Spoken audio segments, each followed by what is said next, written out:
எல்லாருக்கும் வணக்கம். இன்றைக்கி நம்ம செட்டிநாடு சமையலில் என்ன பார்க்க போகிறோம்னா பொன்னாங்கண்ணி கீரையை வச்சு ஒரு கூட்டு தான் செய்ய போகிறோம். பாரம்பரியமான கூட்டு என்ன அப்படின்னு கேட்டிங்கன்னா, இப்போ இருக்கிறவங்கலாம் வித்தியாசமாக செய்வாங்க. அப்போ நான் சின்ன பிள்ளையா இருக்கையிலலாம் எப்படி செஞ்சோம் அப்படிங்கிறத இன்றைக்கி நம்ம வீடியோவில் பார்க்க போகிறோம். நம்ம வீட்டிலேயே வளர்த்த பொன்னாங்கண்ணி கீரை, அதுவும் சிகப்பு கீரை. இப்போ இந்த மாதிரி சிகப்பு கீரையெல்லாம் அவ்வளோக்கா கிடைக்கிறது இல்லை, பச்சை பச்சைன்னு கிடைக்கும். இந்த கீரை ரொம்ப நல்லாயிருக்கும், வித்தியாசமாக இருக்கும். ரெண்டாவது நம்ம வீட்டிலே ஃப்ரெஷ்ஷாக பறித்த கீரை, தோட்டத்திலே பறித்து நல்லா பொடியை வெட்டி சுத்தமாக கழுவி எடுத்து வச்சுருக்கிறேன்.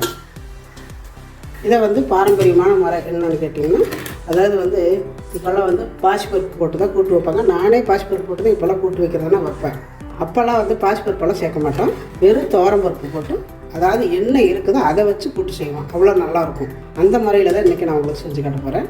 அதாவது துவரம்பருப்பு கடலைப்பருப்பு ரெண்டும் வேக வச்சு கூட்டு செய்ய போகிறேன். ரொம்ப வித்தியாசமாக டிஃப்ரென்ஸாக நல்லாயிருக்கும். சாப்பாட்டில் போட்டு பேசி சாப்பிட்றதுக்கு கூட நல்லாயிருக்கும். இப்போ அதுக்கு தேவையான பொருட்கள் எடுத்து வச்சுருக்கிறேன். ஒரு 5 பச்சை மிளகா கட் பண்ணி வச்சுருக்கிறேன். ஒரே ஒரு தக்காளி கட் பண்ணி வச்சுருக்கிறேன்.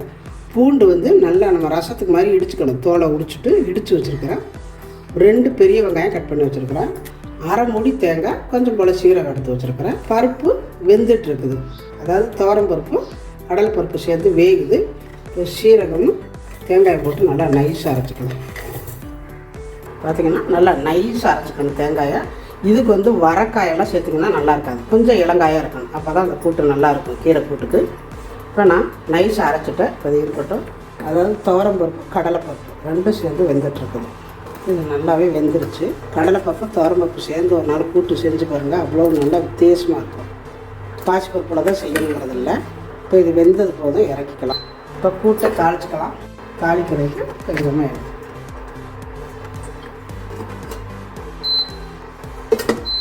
எண்ணெய் காஞ்சதும் ஒரு வரமிளகாயை 2ஆக பிச்சு போட்டுக்கோங்க.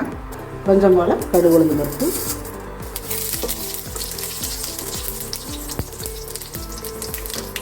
கடுகு வெடித்தது கொஞ்சமாக சீரகம் போட்டுக்கோங்க. நம்ம சீரகம் ஏற்கனவே தேங்காயில் அரைச்சிருக்கிறோம், அதனால் கொஞ்சமாக ஒரு 2 கப்பு கருவேப்பிலை, பச்சை மிளகாயை போட்டுக்கோங்க.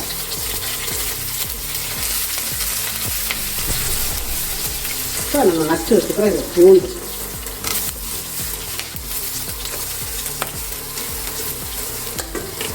பூண்டு பச்சை மிளகாய் கருவேப்பிலை எல்லாம் சேர்ந்து இந்த எண்ணெய்க்குள்ளே நல்லா வதக்கணும். அதாவது இந்த பச்சை மிளகாய் பச்சை வாசம் இந்த கீரையில் இறங்கணும், அப்போ தான் நல்லாயிருக்கும். இப்போ வெங்காயத்தை சேர்த்துக்கலாம்.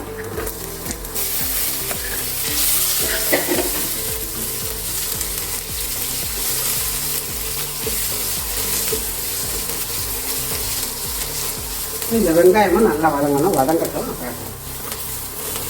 இப்போ இது ஓரளவு வெங்காயம் வதங்கிடுச்சு. நம்ம எடுத்து வச்சுருக்கோம். இந்த தக்காளியை சேர்த்துக்கலாம்.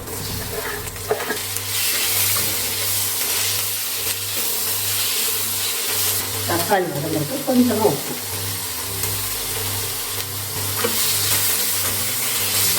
தக்காளி நல்லா குழைய வதங்கணும், வதங்கட்டும். பார்த்தீங்கன்னா நல்லா வதங்கிடுச்சு. தக்காளியெல்லாம் வதங்கி கொஞ்சம் தண்ணி விட்டுக்கிட்டு, உங்களுக்கு அப்படி தக்காளியில் தண்ணி விடலைன்னா லைட்டாக கொஞ்சமாக தண்ணி கூட சேர்த்து நல்லா இது மாதிரி கிரேவியாக வதக்கிறோம். தக்காளி கொஞ்சம் போல் தண்ணி ஊற்றிக்கோங்க, ஊற்றி கிரேவி மாதிரி வதக்கிடுங்க. இன்னும் கூட கொஞ்சம் போல் தண்ணி ஊற்றிக்கலாம்.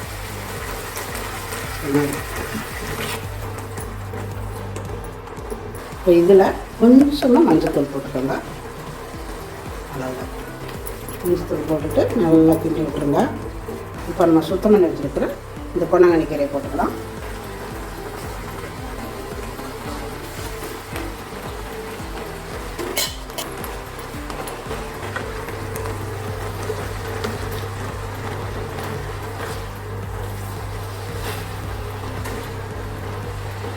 கிண்டி விட்டுட்டு நல்லா மூடி வச்சுக்கோங்க.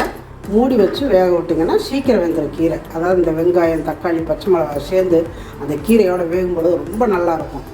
அப்பப்போ கிண்டி விட்டுக்கோங்க. இப்போ இது வேகட்டும். நான் ஒரு 5 நிமிஷம் கழித்து காட்டுறேன். இந்த மாதிரி அப்பப்போ ஓப்பன் பண்ணி எடுத்து விட்டுக்கோங்க.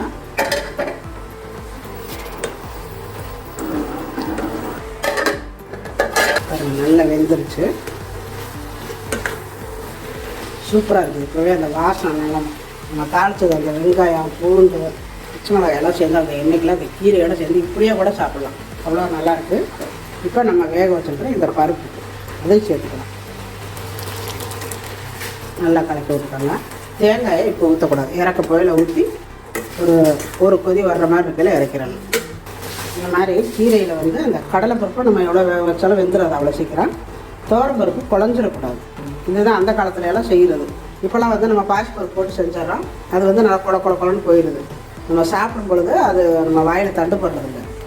இந்த மாதிரி செய்யும் பொழுது இது நம்ம கடிச்சு சாப்பிட்ற மாதிரி இருக்கும். நல்லா இந்த கூட்டு எப்போவுமே நம்ம காயெல்லாம் சாப்பிட்டா எப்படி நம்ம மென்று சாப்பிட்றோம் அது மாதிரி இருக்கும். அப்போ ரொம்ப நல்லாயிருக்கும். இப்போ கீரையும் கூட்டு சேர்ந்து நல்லா மிக்ஸ் ஆகிடுச்சு. இப்போ தான் நம்ம அரைச்சி வச்சுருக்கிற இந்த தேங்காய் விழுந்து சேர்த்துக்கணும். தேங்காய் சீரகம்,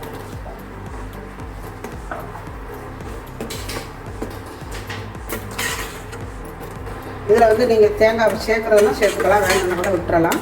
நான் தேங்காய் சேர்த்துருக்குறேன். நாங்கள் அப்போல்லாம் வந்து அவ்வளோ கொண்டு தேங்காய் சேர்த்த மாட்டோம். சும்மா அந்த கீரை பருப்பு அவ்வளோதான் விட்டுருவேன். இன்றைக்கி நான் வந்து உங்களுக்கு தேங்காய் அரைச்சி சேர்த்துருக்குறேன். வேணும்னா சேர்த்துக்கோங்க, வேண்டாம்னா கீரையை பருப்போடவே விட்டுக்கலாம். போட்டுட்டு அவ்வளோதான், ரொம்ப கொதிக்கக்கூடாது. இவ்வளோ கொதிச்சா போதும். தேங்காய் ஊற்றிட்டு ரொம்ப கொதிக்கக்கூடாது. நல்லா பச்சை பச்சேர்னு நல்லா பச்சையாக இருக்கு பாருங்கள். அந்த கீரை போட்டு சிகப்பு கீரை தான் போட்டால் எவ்வளோ பச்சையாக இருக்கு பாருங்கள். நம்ம அந்த வதக்கிறதுல தான் இருக்குது. அந்த எண்ணெய் ஊற்றி வெங்காயம் பூண்டு பச்சை மிளகாயெல்லாம் நல்லா வதக்கிட்டு கீரையும் போட்டு நீங்கள் வதக்கிட்டிங்கனால அந்த பச்சை தன்மை மாறாமல் இருக்கும். அவ்வளோதாங்க. இப்போ நம்ம அடுப்பை ஆஃப் பண்ணிக்கலாம். இன்றைக்கி நான் கரண்ட் அடுப்பில் தான் செஞ்சேன், கேஸ் இல்லை, அதனால் கரண்ட் அடுப்பில் தான் செஞ்சுருக்கிறேன். இப்போ அடுப்பை ஆஃப் பண்ணிக்கலாம்.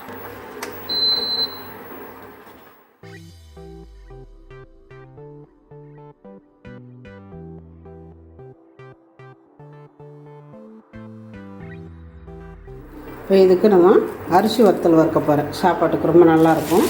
இது நம்ம வீட்டிலே போட்டது.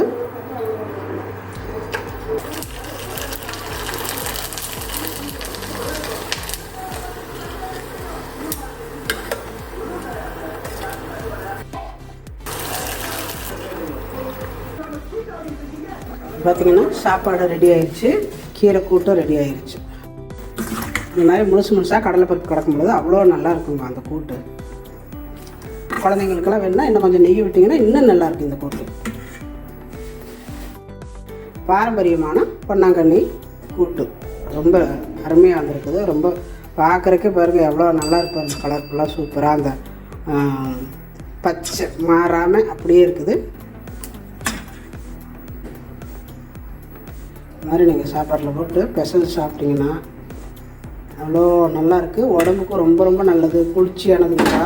இதில் வந்து வத்தல், அரிசி வத்தல், அதாவது வீட்டில் போட்டால் அரிசி வத்தல் வறுத்து வச்சுருக்கிறேன். நல்ல முறுமுறுன்னு வத்தல், கீரை கூட்டு, அதுவும் பொன்னாங்கண்ணி கீரை கூட்டு அவ்வளோ அருமையாக இருக்குங்க. இதே மாதிரி நீங்களும் செஞ்சு பாருங்கள். செஞ்சு பார்த்துட்டு எப்படி வந்துன்னு எனக்கு கமெண்ட்டில் சொல்லுங்கள். இந்த வீடியோ பிடிச்சிருந்தா லைக் பண்ணுங்கள், ஷேர் பண்ணுங்கள், செட்நாட் சமையலுக்கு சப்ஸ்கிரைப் பண்ணுங்கள். நன்றி. வாழ்க வளமுடன்.